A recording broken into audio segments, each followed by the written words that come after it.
ये उन लोगों से पूछो, उन बेगैरतों और बेशर्मों से पूछो जिन लोगों ने दिलीप जायसवाल जी को आज इस तरह के जुमले कहने का मौका दिया है। कोचाधावन पूर्व विधायक मास्टर मुजाहिद आलम साहब के जेडीयू छोड़ने की बातें चल रही है और ये भी बातें चल रही है कि वो एआईएमआईएम में शामिल होंगे।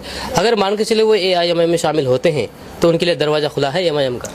भाई एमआईएम कोई 5 सीटर गाड़ी नहीं है कि 5 आदमी अट गया है, छठे की गुंजाइश नहीं होगी। कोई बच्चा अगर आपका भटक जाए, बदन में मैला हो जाए, धोकर के गोद लेते हैं कि नहीं लेते हैं? तो अगर हमारा कोई आदमी कहीं भटका हुआ बहका हुआ है, और अल्लाह करे, मैं तो कहता मुजाहिद साहब नहीं, मुजाहिद साहब के अलावा भी जो हमारे भाई भटक करके जदयू में जाकर भटक रहे हैं, वो तौबा करें और किसी सेकुलर पार्टियों का सो कॉल, हमारे यहाँ नहीं दूसरे कहीं से ही कम से कम जाएं।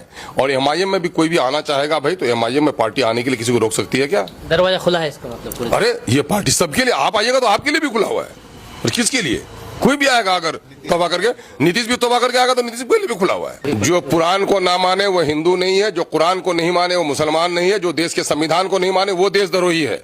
इस सरकार ने संविधान के खिलाफ कानून बनाया तो वो देशद्रोही हो सकता है, लेकिन वो मुसलमान बड़ा बेगैरत और बेशऊर है कि जिस नीतीश कुमार ने उर्दू को खत्म कर दिया हाई स्कूल से, जिस नीतीश कुमार ने चुन चुन कर मुस्लिम इलाके को तरक्की से महरूम रखा, अभी मुसलमानों की नौकरी होनी चाहिए थी, कुछ गड़बड़ी है, सबके यहाँ गड़बड़ी है। तो क्या हिंदू न्यास परिषद में गड़बड़ी नहीं है?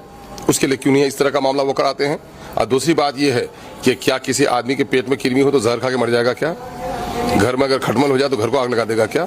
उसकी इस्लाह करने की जरूरत है। एमआईएम से ज्यादा लड़ने वाली कोई जमात भी देखे हैं आप क्या? सड़क से सदन तक नेता मेरा सदन में लड़ता है और पूरे जो हमारी जमात का हर सिपाही है वो अपने नेता के हुक्म पर और तमाम तर जालिमाना कानून के खिलाफ जो लड़ाई एमआईएम ने लड़ी है वो तारीख साज है। हम लोग चाह रहे हैं कि सारे झंडे समेट लो, एक ही झंडा जो हमारा कफन भी हो जाए तो हो जाए, परवाह नहीं है। वो ये है कि वक्त का काला कानून मुस्तरद करके हम रहेंगे, चाहे उसके लिए जो कुछ करना पड़े, जेल जाना पड़े। मैं भी अपने बाप दादा का रिकॉर्ड निकालता हूँ, डिप्टी चीफ मिनिस्टर भी अपने बाप दादा का रिकॉर्ड निकाले।